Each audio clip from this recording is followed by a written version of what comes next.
Oftentimes in life, it seems that there are two sides to most things. There are those things that go together, like love and marriage, law and order, hot and humid, strong and powerful.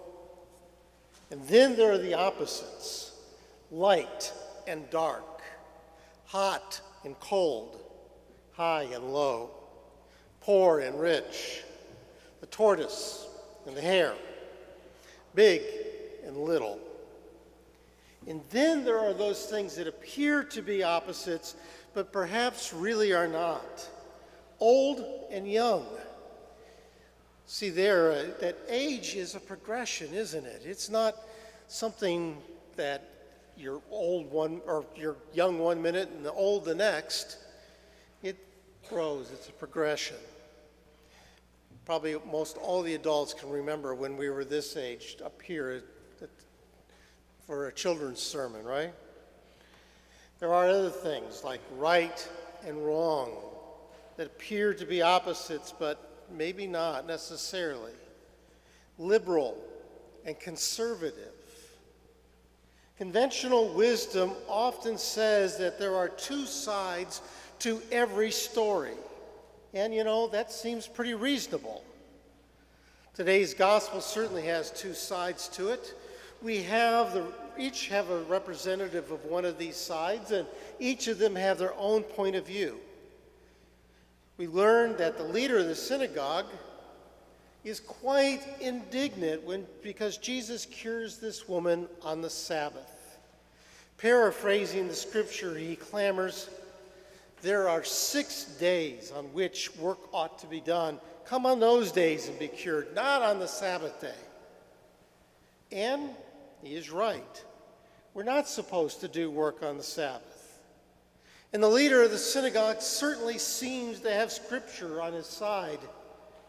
In Isaiah 58 from our Old Testament lesson for today, we heard read there, "If you refrain from trampling the Sabbath, from pursuing your own interest on my holy day, if you call the Sabbath a delight and the holy day of the Lord honorable, if you honor it, not going your own ways, serving your own interest, or pursuing your own affairs, then you shall take delight in the Lord." Exodus 20, which is the first time in the Old Testament we see the Ten Commandments. And there we see in Exodus 20 the one about the Sabbath day. And it says, "Remember the Sabbath day and keep it holy. 6 days shall you labor and do all your work, but the seventh day is a Sabbath to the Lord your God. You shall not do any work, you, your son or your daughter or your male or female slave, your livestock or the alien resident within your towns. For in 6 days the Lord made heaven and earth, the sea, and all that is in them, but rested on the seventh day. Therefore God blessed the Sabbath day and consecrated it." Now, you may or may not know that the Ten Commandments shows up a second time in Deuteronomy, which literally means second law. And it gives the same commandment there, but there's a different reason or different justification provided. And I'll skip over some of the stuff that's the same. But observe the Sabbath day and keep it holy as the Lord your God commanded you. A bunch of stuff there. And then remember that you were a slave in the land of Egypt. And the Lord your God brought you out from there with a mighty hand and an outstretched arm. Therefore, the Lord your God commanded you to keep the Sabbath day. The Sabbath day is intended as God's gift to us. It's not to be a burden, not to be something that we have to observe every moment and be very careful about it. There are many reasons for the Sabbath, but they all include a cessation from work. They all include a time for rest and relaxation, which is there to renew us. Study after study, particularly in the business world, has proven that downtime is essential for all of us. Be it a brief 15-minute break and then a lunch break, during the course of a day, to a day or two off each week or a vacation now and then. Time for rest is essential for people. And it actually, they found, improves productivity. Perhaps, just maybe, since God created us, God knows that we need rest. Another example of a study is one that came out recently and found that once a worker exceeds 60 hours in a week, their productivity drops to near zero. And we may always think we're the exception, but most of the time beyond 60 hours, we're just spinning our wheels. Now, if I were to ask you for a show of hands of all those who work more than 60 hours in a week sometime this year, I'll bet you many of you would raise their hands with a secret amount of pride. Right? I probably would too. Why is that? Why is it that we derive our worth by how hard we work? What is it about our society that thinks our productivity is more important than our person? Do our children remember their parents by how hard they worked, or by the games or concerts or birthdays that they missed? How many of us answer emails and phone calls on our day off? Have you ever taken an electronic device on vacation so you can be connected to work? 6 days shall you labor and do all your work. You are not a slave anymore, says the Scriptures. Yet, how many of us willingly give up our freedom for bondage for what we do for a living? What is it about us and our society that what we do is of more value than who we are? The leader of the synagogue is absolutely right.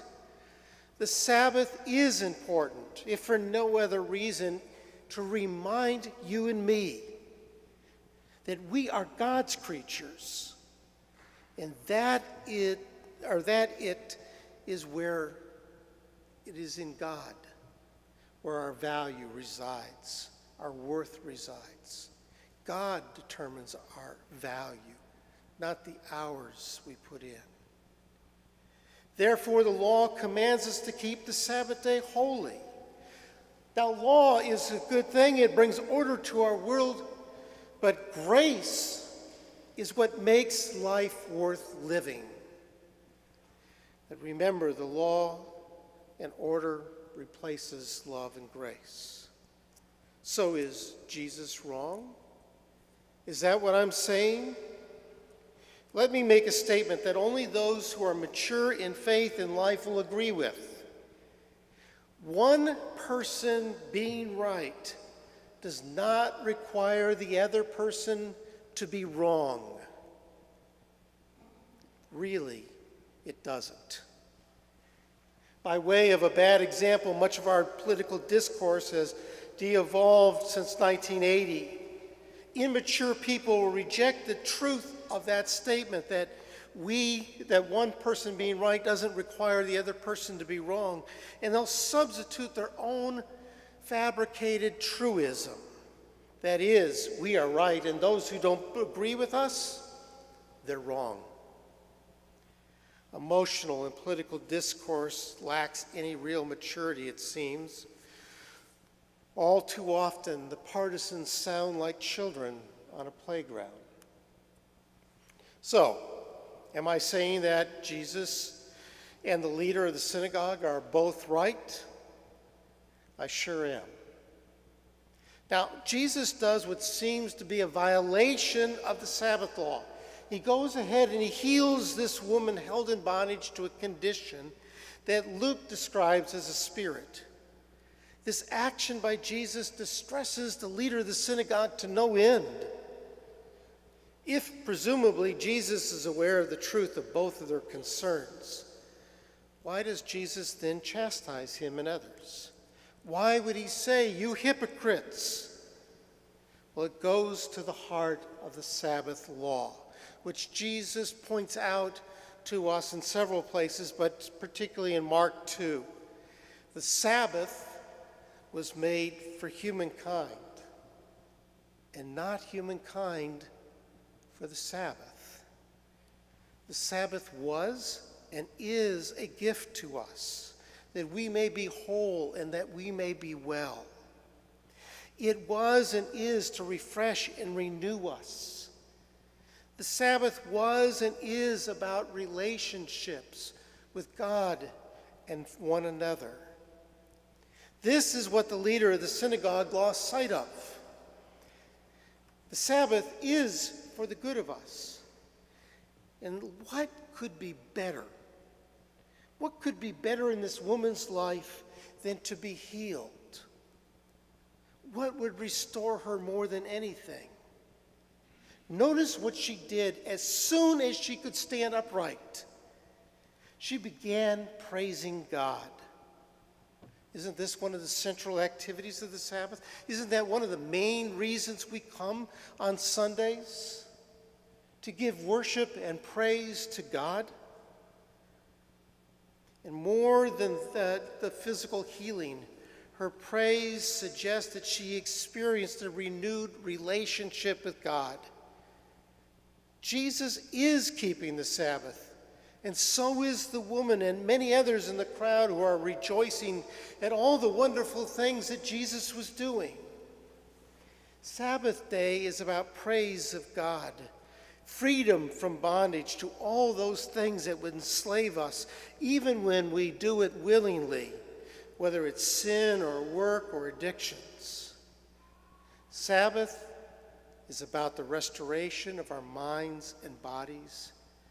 It is an opportunity to grow closer to the Creator of all things and to grow closer to the people God gave to us as a gift. With the curing of her condition, Sabbath is exactly what Jesus gave to this woman. He gave her the Sabbath.